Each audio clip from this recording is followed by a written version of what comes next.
My name is Emma. I'm 28 years old, living in Chicago. Growing up, I didn't have the typical childhood. I lost my parents when I was just a little girl in a car accident. I remember very little about them, only flashes of happiness before everything changed. The rest of my early years were spent in an orphanage, then foster homes. For most of my life, I wondered what it would have been like to have a family, people who cared about me, people who would love me unconditionally. But all that changed when I was adopted. My adoptive parents, Martha and Thomas, were wealthy, well known in the city for their philanthropic work. They never made a big deal about the adoption, keeping it quiet so the public wouldn't know. As a child, I never quite understood why they kept everything so hush-hush.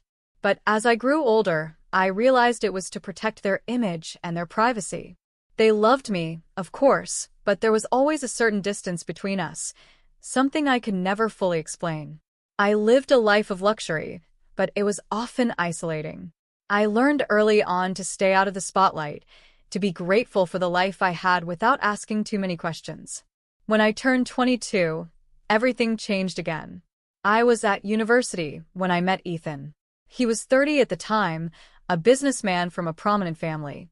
His family was even wealthier than mine, and they had a name that carried weight. Ethan was charming, genuine, and most importantly, kind. I'd never met anyone like him. We quickly became inseparable. His smile could light up a room, and his words always made me feel like I was the only person in the world who mattered. Our relationship blossomed. We graduated together, and soon after, Ethan proposed. Everything seemed perfect. But there was one problem: Ethan's parents. They didn't like me. From the moment they met me, they made it clear that I wasn't their idea of the right match for their son. They had expectations of wealth, status, and lineage. I wasn't from their world, and they made sure I knew it. I remember the first time I met them like it was yesterday. Ethan had warned me, "They're going to be hard on you, Emma. They have high standards. But just be yourself, and I'll be with you every step of the way." I was nervous, of course. Who wouldn't be? His parents were the kind of people who threw lavish parties and hosted grand events. I, on the other hand, came from a background where a nice dinner out was a treat. But I tried to put my worries aside. After all, Ethan was by my side. He was always there for me, reassuring me that nothing else mattered except what we had between us. The first meeting didn't go as smoothly as I hoped. Ethan's mother, Margaret, greeted me with a cold smile, while his father, Richard, barely acknowledged my presence. I tried to make polite conversation, but it was clear that they weren't interested in getting to know me. Their eyes gave me the feeling that I wasn't welcome, and no matter how much I tried to fit in, I just couldn't shake the feeling that they were judging me. Ethan noticed, of course. He always did. After the dinner, we got into an argument. "Emma, they're just trying to figure you out. They'll come around," he assured me, though his voice had a nervous edge to it. But I knew that no matter what, I would always be an outsider in their eyes. I was from the wrong world. Still, we pressed on. Ethan and I got engaged, deciding that our love was worth fighting for. Despite his family's disapproval, we eloped. We didn't tell anyone at first. We wanted to keep it private, between just the two of us. But as time went on, it became harder to ignore the tension. Ethan and I had a perfect life in many ways, but it wasn't enough to silence the undercurrent of his family's judgment. One day, his parents invited us to a special dinner. Ethan mentioned that a very important guest was coming, someone he referred to as a business associate. I wasn't thrilled about the idea of another dinner with his parents, but I agreed to go. After all, I wanted to make a good impression. I was still trying to earn their approval, even though deep down, I knew it was probably a lost cause. Little did I know that dinner would change everything.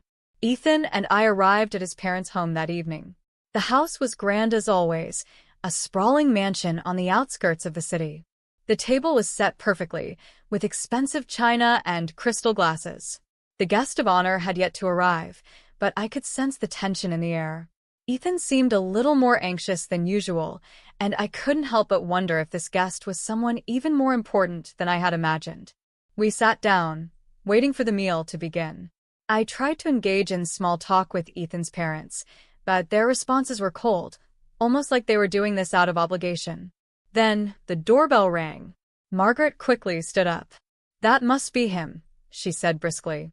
As she opened the door, a man entered the room, tall, with sharp features and a commanding presence.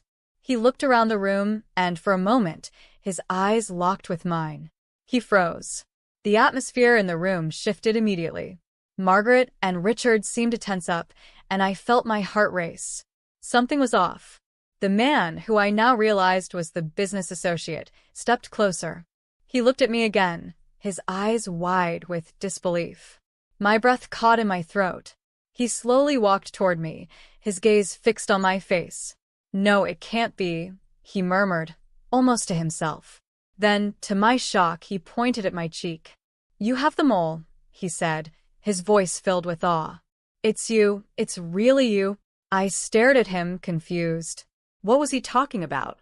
My hand instinctively touched the mole on my cheek, something I had never thought twice about before. I looked at Ethan, but he seemed just as stunned as I was. The man stepped closer, his voice trembling now. My daughter was kidnapped years ago. You're her?" The room went silent. Everyone's eyes were on me. I could feel my pulse racing, my thoughts spinning. What was happening? Was this a joke? Who was this man, and why was he saying such outrageous things? Was this even possible? The man continued, his eyes never leaving me. "I've been searching for you for years, and I never stopped. You're the one. The mole on your cheek, it's the key. You're my daughter. I know it." I didn't know how to respond. My mind was swirling. How could this be real? How could I be this man's daughter? I had no memory of any of it. The man turned to Ethan's parents. "Why didn't you tell me? Why didn't you let me know she was here?" he demanded. Richard and Margaret exchanged uncomfortable glances. Ethan stood there, his mouth agape, unable to say anything. And in that moment, everything shifted. The room was dead silent. I could hear my heart pounding in my chest as I stood there, frozen. This man, who had just walked into the room like any other guest, was now claiming to be my father. I glanced at Ethan, who was still in shock, his face pale and his hands trembling slightly. His parents, on the other hand, looked uncomfortable, their usual cold composure now faltering. It was like the world around me had stopped spinning, and I was stuck in a moment that didn't make sense. I don't know what you're talking about," I stammered, my voice shaky. I don't remember anything about being kidnapped." The man, whose name I still didn't know, took another step toward me. "I understand. It's a lot to take in, but I've spent years searching for you. I'm Nathaniel Crane. Your real father."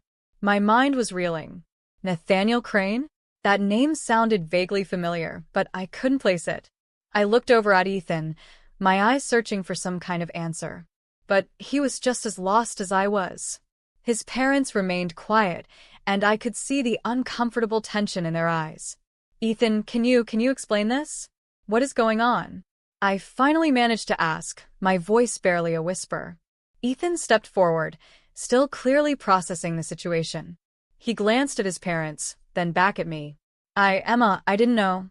I had no idea." Nathaniel gave a small, regretful shake of his head. "I didn't expect you to. This isn't something you were ever meant to be involved in. I've kept this from everyone until now."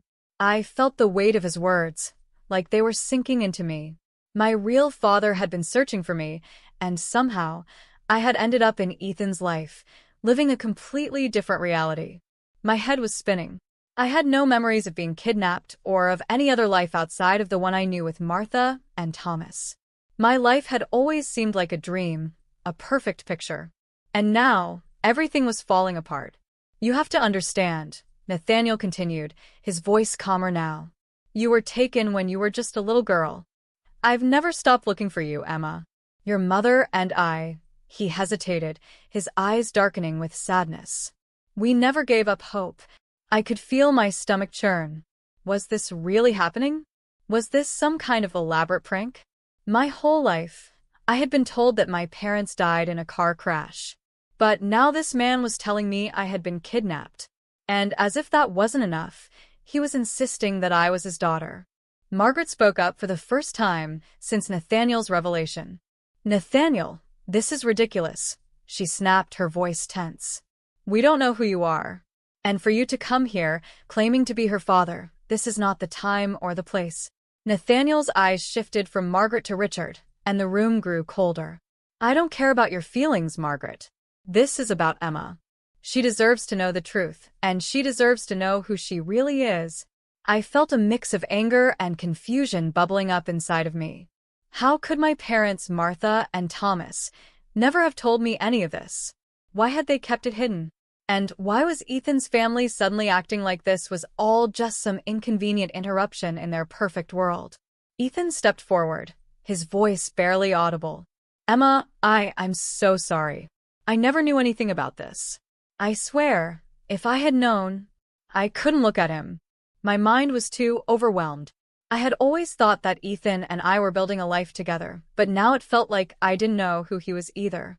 How could I trust him when everything about my past was suddenly in question? Nathaniel looked at me again, his eyes filled with a mixture of hope and sadness. "Emma, I know this is overwhelming, but please, just listen. I've spent years looking for you. You're my daughter, and I want to make sure you have everything you deserve." I shook my head, trying to clear the fog in my brain. "How can I even believe you?" I asked, my voice breaking. "How can I trust anything you say when everything I thought I knew about myself is wrong?" Ethan reached out to me, his voice soft. "Emma, please. I don't know what to say. I'm just as lost in this as you are. But we'll figure it out. We can take this slow, together." But I couldn't. The words didn't make sense. I couldn't just go along with this.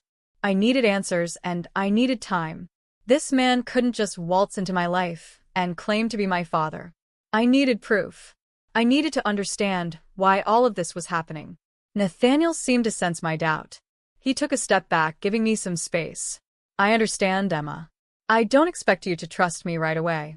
But please, just know that I've never stopped looking for you. I'll give you all the time you need." The silence in the room was suffocating. I looked at Ethan, then at his parents. I could see the tension in their faces, the way they were trying to mask their discomfort. I didn't know who to turn to. I didn't know who I could trust anymore. "This is too much," I finally whispered, more to myself than anyone else. I needed time. I needed to think. "I need to go home." Ethan opened his mouth to speak, but I shook my head. "No, I need to be alone." I grabbed my coat and headed toward the door. Ethan followed, but I didn't turn around. I couldn't. I was too overwhelmed. My entire life was a lie, and I had no idea where to go from here. As I stepped outside into the cold Chicago air, I took a deep breath, trying to steady myself. The night felt darker than ever, and I couldn't help but wonder how everything would change from this moment forward. The cold wind hit my face as I stepped out into the dark Chicago night, and I felt my chest tighten with every breath. My mind was still racing, trying to make sense of everything that had just happened. I didn't know where I was going, but I had to get away from it all. I needed space to think, to breathe, away from the people who seemed to have every answer except the one I needed the most. Who am I really? I walked aimlessly through the streets, the city lights blurring around me. I had to process what Nathaniel had said, what he claimed was true. My whole life was a lie. Or at least it felt like it was. Was I really his daughter? How could I have been kidnapped, and why was I only finding out now?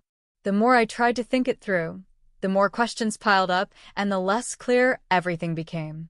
As I wandered, my phone buzzed in my pocket. It was a text from Ethan. "Emma, please let me explain. I'm worried about you. Please come home." I stopped in my tracks, staring at the message. I could feel my anger building again. Why did he think he had the right to ask me to come home? What did he think would change if I just returned to that house, where everything had been turned upside down? He had no idea how much this hurt. How much everything had been ripped from me in one night. I ignored the message and kept walking. Ethan's words still echoed in my mind. "We'll figure it out, together." It was a lie. How could we figure it out when everything I thought I knew about myself was now uncertain? How could I trust him when he had never even questioned the perfect world his parents had created for him? Eventually, I ended up at a quiet park by the lake, a place I used to go to when I needed peace. The city's noise felt miles away here. I sat on a bench, looking out at the water. The world felt distant, and I felt smaller than ever. A part of me wanted to believe Nathaniel, to believe that he really was my father. After all, if what he said was true, then it meant I wasn't just some orphan lost to the world. But the other part of me, the one that had grown up with Martha and Thomas, couldn't accept it. I had been happy with my life, or at least I thought I was.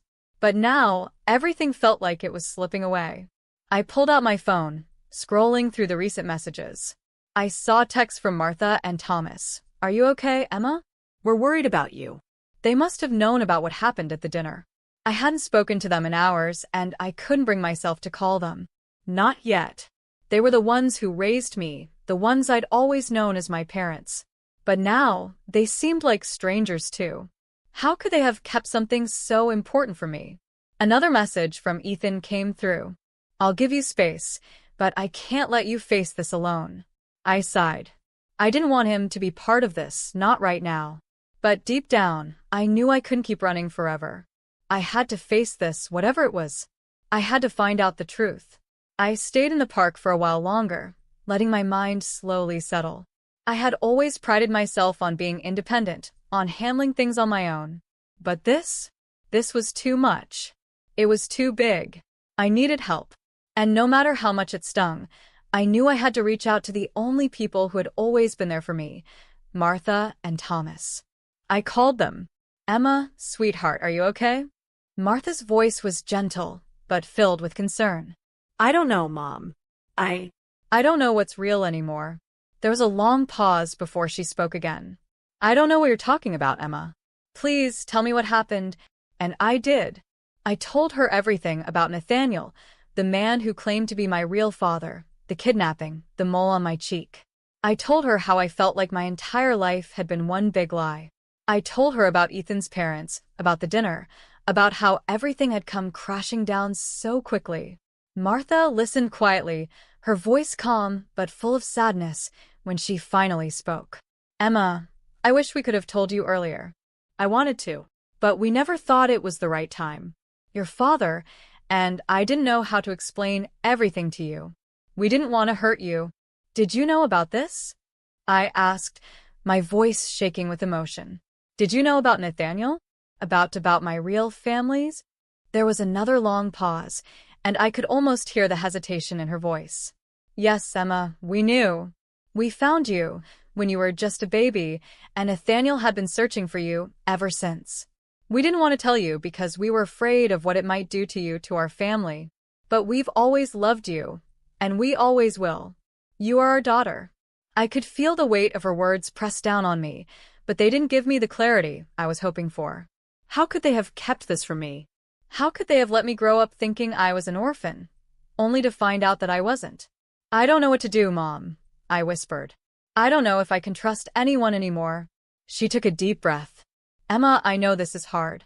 I can't imagine what you're going through. But you don't have to go through it alone. We're here for you, and we always will be. Do you think I should meet Nathaniel?" I asked, the question hanging in the air between us. Martha hesitated. "That's something only you can decide, sweetheart. But whatever you choose, know that you are loved. And you always have been." I hung up the phone, feeling both comforted and more lost than ever. My life was split between two worlds, neither of which seemed to fit anymore. Nathaniel, my biological father, had found me. But what did that even mean? Could I just turn my back on everything I had known? The questions were endless, and the answers were still out of reach. As I made my way back home, I realized one thing. I couldn't ignore this any longer. I had to face whatever was waiting for me. But how? And where did Ethan fit into all of this? I didn't have the answers. But I knew one thing. The hardest part of this journey was only just beginning. The days that followed were a blur. I went through the motions, tried to live my life, but nothing felt normal. Everything felt like it had shifted, like I was standing on unstable ground. unsure of where I was going or who I was anymore. I barely slept, barely ate. My mind was consumed by questions, by Nathaniel, by Ethan, by Martha and Thomas. It all felt like a tangled mess I couldn't unravel. Ethan kept calling, texting, asking to meet. But I didn't know what to say to him. How could I look him in the eye after everything that had happened? After learning that his family, who I had been trying so hard to impress, had known nothing about my past? I was caught between my loyalty to Ethan, the man I had loved, and the shocking truth about my real identity. One evening, after a particularly exhausting day of trying to block out the noise of my thoughts, I found myself standing in front of the mirror in my apartment. My hand rested on the mole on my cheek, the one that had been the key to unlocking this entire storm of chaos. I stared at my reflection, trying to make sense of it all. Was I Emma Crane, the daughter of a wealthy billionaire who had spent years searching for me? Or was I still Emma, the girl raised by Martha and Thomas, who had known nothing but love from them? My phone buzzed again. It was a text from Ethan. "Please, Emma, can we just talk?" I didn't respond right away. I didn't even know if I wanted to. But the truth was, I missed him. I missed the life we had before all of this. I missed the certainty of our love, the simplicity of it. I didn't want to face the reality that everything had changed, but I couldn't hide from it forever. So I called him. "Emma?" His voice was tentative, hesitant. I could hear the relief in his tone when he heard my voice. "I've been trying to get a hold of you. I just want to know you're okay." I need to explain everything. I closed my eyes for a moment, collecting my thoughts. "Ethan, I don't even know where to begin. I don't know if I can keep doing this. This whole situation, it's too much." "I know," he said softly. "I never meant for any of this to happen. I should have been there for you when you needed me the most, but I didn't understand. I didn't know what you were going through. Please, Emma, just give me a chance to make it right." I could hear the sincerity in his voice, but it wasn't enough. "Not anymore. I need to figure this out on my own, Ethan," I said, my voice barely above a whisper. "I don't know if I can keep being with you when everything feels so uncertain." There was a long silence before he spoke again. "I understand. But if you need space, I'll give it to you. I just want you to be happy." The pain in his voice hit me hard, but it didn't change anything. I wasn't sure what happiness looked like anymore. I wasn't sure who I was or what I wanted. "I'm sorry, Ethan," I said, my throat tightening. "I need time. I need to figure out what I'm supposed to do next." I ended the call and sat in silence for a long time. I thought about what I had learned about Nathaniel and what he had said. He wasn't just some stranger claiming to be my father. He had proof. He had been searching for me. But even with all that, there was a part of me that still didn't know if I could accept him into my life. The life I had known, the family that raised me, had always felt real, and no matter how many times I told myself to embrace the truth, I wasn't sure I could leave everything behind. The next morning, I woke up early, my mind still heavy with indecision. I took a deep breath, then dialed Nathaniel's number. My fingers trembled slightly as I waited for him to pick up. "Emma?" His voice was warm, relieved. "I'm so glad you called. I need to meet you," I said, the words coming out more forcefully than I had intended. I need answers. I can't keep living in the dark. I need to know the truth." "I understand," he said, and I could hear the emotion in his voice. "I'm here, Emma. Whenever you're ready." We agreed to meet later that afternoon. As I walked to the cafe where we were supposed to meet, my heart pounded in my chest. The decision I was about to make was huge. Was I ready to accept this new life, to leave behind the only family I had ever known? Or was I going to turn my back on everything I thought was real and step into a world that was unfamiliar, a world where my real father awaited me? When I arrived, Nathaniel was already there, waiting at a corner table. He stood up as soon as he saw me, his face filled with hope. I could see the same desperation in his eyes, the same need for answers that I felt. I sat down across from him, and for a long moment, neither of us spoke. There was so much left unsaid, so much I needed to understand. "Emma," he began softly, "I know this is overwhelming, but I want you to know that I'm not here to force anything on you. I've spent my whole life searching for you, but I'll understand if you need more time. I just want you to know that I'm here for you. You're not alone. I swallowed hard, the weight of his words sinking in. But deep down, I knew what I had to do. I couldn't keep living in the past, caught between two worlds. It was time to make a choice. Thank you for finding me, I said, my voice trembling. But I have a life here. A family, people who raised me. I can't just turn my back on them. Nathaniel nodded, his eyes sad but understanding. I don't want you to choose between us, Emma. I only want you to have the chance to know the truth, to know who you really are. And whatever you decide, I'll support you. I looked at him one last time, and for the first time in days, I felt a sense of clarity. I didn't have all the answers. I didn't know what my future held. But I knew one thing. The journey of self-discovery had only just begun. And whatever came next, I would face it head-on. I stood up from the table, taking one last look at Nathaniel. Thank you, I whispered. I left the cafe and walked into the uncertain future, ready to face whatever came next.